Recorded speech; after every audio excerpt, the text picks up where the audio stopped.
Hey everyone, thanks for tuning in to the second video, the second walking outdoor reflections or whatever I'm calling it. So in this episode I'm in the beautiful Kamoka Park, and what I want to talk about this time is the idea. I've heard so many of these arguments that you shouldn't say any particular mass is better than another.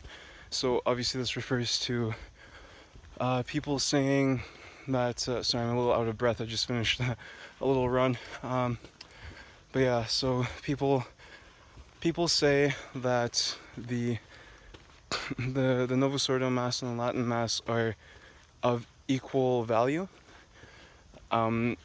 So now the issue that comes up in these types of discussions is what exactly defines a mass? Is it possible to say that a mass is better or worse than another one? What would that even mean? So first and foremost, is the Latin Mass and the Novus Ordo Mass equally valid and licit? Yes, they are both valid, they are both licit 100%. Now, some people use this to say that trads shouldn't prefer the Latin Mass because it's just as valid and licit as the Novus Ordo, and the Novus Ordo is just as valid and licit as the Latin Mass. So while that's true, while they are both equally valid and licit, we should think about whether validity is the only criteria for what makes maybe not so much a better mass, but there's also it depends on also what we mean by better, right? So what is the purpose of the mass? Does the mass convey the reality of the holy sacrifice of Jesus Christ? There are distinctions in focus, and more so there are distinctions in there are many distinctions, whether it be just the language, the posture of the priest, all these things, and the prayers. So backtracking a little bit, what is a valid mass? A valid mass is a mass where the priest says the words of consecration over wheat, bread, and wine. Okay, so all you need are the words of consecration for a valid mass. So that would be 5 minutes, 2 minutes, right? If he says the canon, that would be probably 5-10 minutes, right? You don't need any of the prayers. You don't need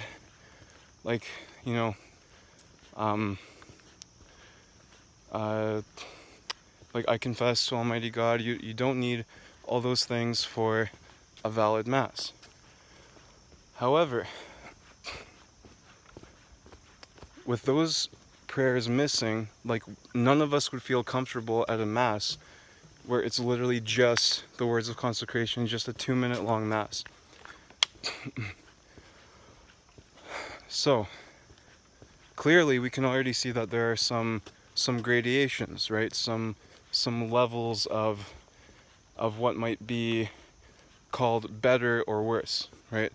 And better and worse isn't really good terms to describe it. I should have probably thought of a different word for this. But essentially, which is more reverent, And also the Novus Ordo Mass, although it is valid and licit, you can picture a Novus Ordo Mass that is worse than another one. For example, you might have one where the priest is constantly interrupting. There's so many times where priests will have their own ideas on what to do. They'll throw in their own little words. They'll change some words. Now that goes against the rubrics of the Mass, so that's already something worse. Or you could have a Novus Ordo Mass that's ad orientem. That's a thing. You can have that. You can have a lot of it in Latin. You can have a lot of chant. These are things that kind of lift up the soul, these are things that draw the soul in prayer, that add, the mystery to the sacrifice, which is very important in the Mass. There needs to be a sense of mystery. There needs to be an understanding of the hierarchy, right? The people receive the sacrament passively as the church, the bride of Christ, and the priest prays on behalf of the people, kind of leading them, shepherding them, and it's like Moses going into the tent, right, speaking face to face with God on behalf of the people. So, on another note, there's a lot of prayers that are said in the Latin Mass that are not said in the Novus Ordo, or that are just straight up omitted or changed. The Confiteor was changed. You have 4 different options for the canon, the Eucharistic prayer, as it is called in the Novus Ordo. The most sacred part of the Mass is subject to change, and that's an issue, because that leaves a lot of room for who knows what kind of changes in the future, right?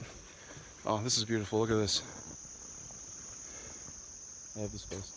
So,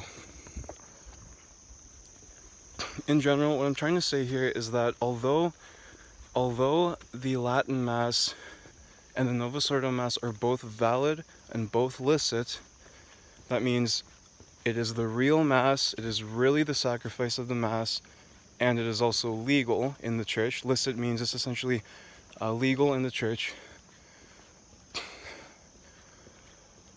That doesn't necessarily mean that those are the only criteria that we should be looking at, and we'll get into more detail on those in later discussions. For now, I just want you guys to keep in mind that there are different ways to measure the effectiveness of worship, whether for the people, for the people's formation, for the graces that you could receive, for prayers to God, for worship, for thanksgiving. Another thing I should probably talk about is this idea of, the external factors don't matter. It's only the interior that matters. So,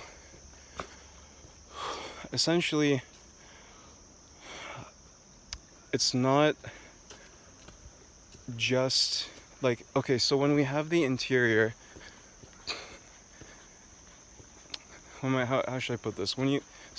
Yes, the interior heart of a person as they approach the Mass is very important. It's very important. You need to focus, you need to be prayerful, you need to realize where you are. But you shouldn't just say, okay, all that matters is the interior, because a person can approach the worst, craziest Novus Ordo in the most reverent possible way, but that Mass is not being done very well. Similarly, a person obviously can approach the best Novus Ordo, the most where the priest is doing everything he can to make it as reverent as possible, and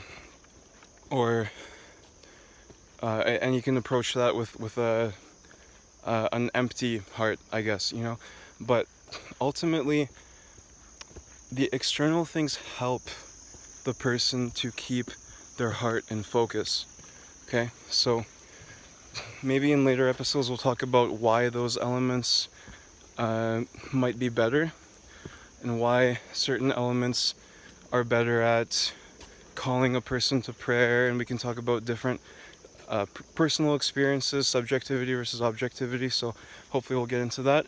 So for now, thank you so much for joining me in this video. It's a nice setting to be in, this beautiful forest. So tune in next time, and God bless.